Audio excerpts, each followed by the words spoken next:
Ganyan lang po ang pagluluto ko ng shrimp. Binabad ko muna sa Sprite. Tapos, saka ko ginisa sa garlic. Saka yung chili.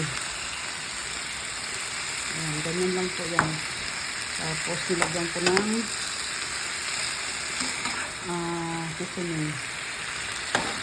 Ayan lang po ang pagluluto ko.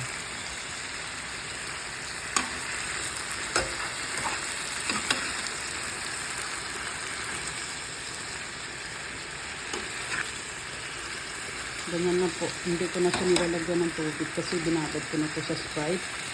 So siya lalabas na ang ano nito, juice niya. Kaya lang, tinapon ko lang yung Sprite. Kumbaga binabad ko lang ba. Ganyan lang po.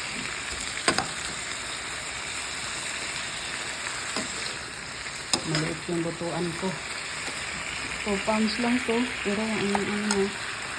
ito po sa panood nyo, hilaw pa siya